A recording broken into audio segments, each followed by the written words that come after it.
আমাদের সাইনা, সেও খুব তেজিয়াল নেত্রী। যাই হোক, যে কথাটা বলতে চাই তা হলো এই যে যুব কংগ্রেস তাদের আজকে আন্দোলনের ইস্যু হচ্ছে, তারা বেরোজগার, সারা ভারতবর্ষকে আক্রান্ত করেছে। বেরোজগারির বিরুদ্ধে রাহুল গান্ধীর নেতৃত্বে সারা ভারতবর্ষ জুড়ে যে আন্দোলন হচ্ছে, সেই আন্দোলনকে সামনে রেখে ভারতবর্ষের যুব সংগঠন তারা দেশ জুড়ে এই আন্দোলন তারা করছে। পাশাপাশি ভারতের জাতীয় কংগ্রেসের আরেকটা আন্দোলন দেখতে পাচ্ছেন আপনারা রাহুল গান্ধীর নেতৃত্বে, সেটা হলো সংবিধানকে রক্ষা করতে হবে। সংবিধানকে রক্ষা করতে হবে।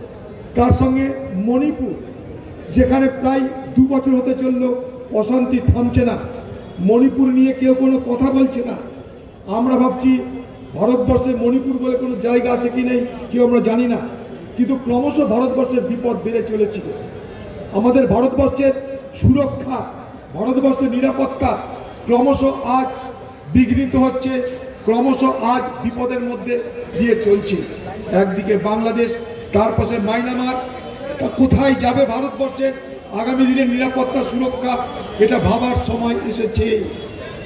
তাই ভারতবর্ষের জাতীয় কংগ্রেস, যেহেতু তারা সর্বভারতের সমস্ত বিষয়গুলো নিয়ে তারা ভাবে, তারা কোনো রাজ্যের দল নয়, কোনো আঞ্চলিক দল নয়, তাই তাদেরকে সারা দেশের কথা ভাবতে হয়। তাই দেশের কথা ভেবে আজকে দেশের যে মূল সমস্যাগুলো, সেগুলো তারা বারবার করে ভারতবর্ষের মানুষের সামনে রাখতে চাইছে। সেই আন্দোলনে যুবাদের আজকে উপস্থিতি আমাদের সকলকে উৎসাহিত করছে। যুবা মানে কি? যুবা মানে জোশ। যুবা মানে কি? যুবা মানে জজবা। একটা কথা মাথায় রাখবেন যুব ভাইরা, हार तब होती है जब हार को मान लिया जाता है, जीत तब होती है जब ठान लिया जाता है। तो আপনারা শুধুমাত্র মানছেন না, তাই প্রতিবাদ করছেন, তাই যুব কংগ্রেস আজ রাস্তার উপরে এসে দাঁড়িয়েছে। যুব কংগ্রেসের এটাই হচ্ছে চরিত্র, এটাই হচ্ছে প্রকৃতি। তাই আজকে এই যুব কংগ্রেসের যে আহ্বান, সেই আহ্বানের সঙ্গে আমি আরেকটু যোগ করতে চাই।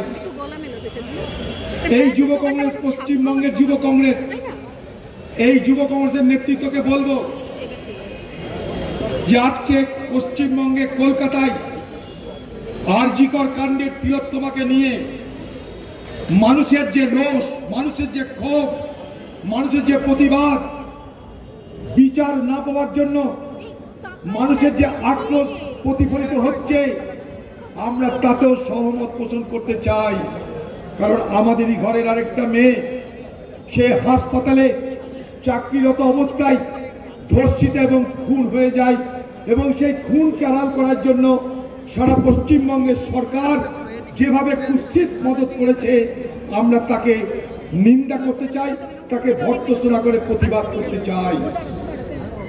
লক্ষ্য করে দেখবেন, আরজি কর কাণ্ডের ঘটনার পর এই বাংলার মুখ্যমন্ত্রী বলেছিল 10 দিনের মধ্যে আমি সবকিছু বার করে দেব। সেদিন বাংলার মুখ্যমন্ত্রী বাংলার মানুষকে কথা দিয়েছিল, একজন ধরা পড়েছে, আরো 4-5 জন 1 সপ্তাহের মধ্যে ধরা পড়বে। আজ বাংলার মুখ্যমন্ত্রী কি বলছে?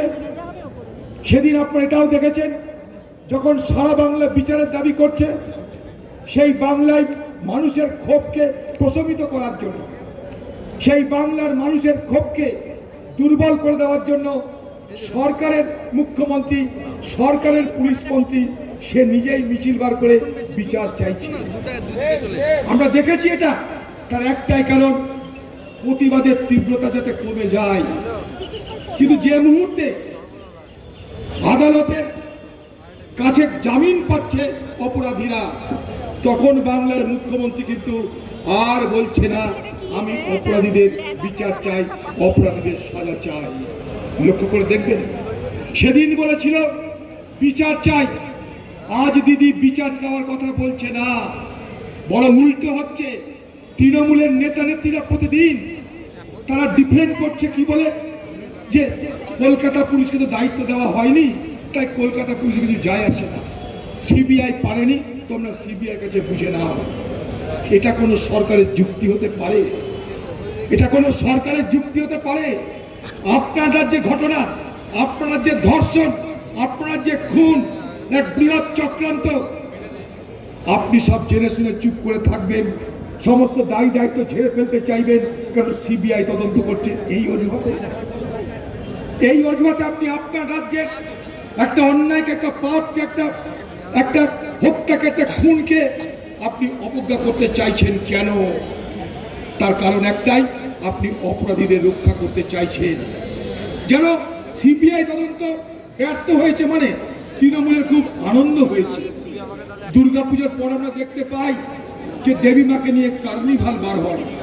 আগামী দিনে এমন না হয় যে এ বাংলায় সমস্ত অপরাধীদের নিয়ে দিদি একটা কার্নিভাল করে দেয় এই বাংলায়, এমন যেন দেখতে না হয় আমাদের।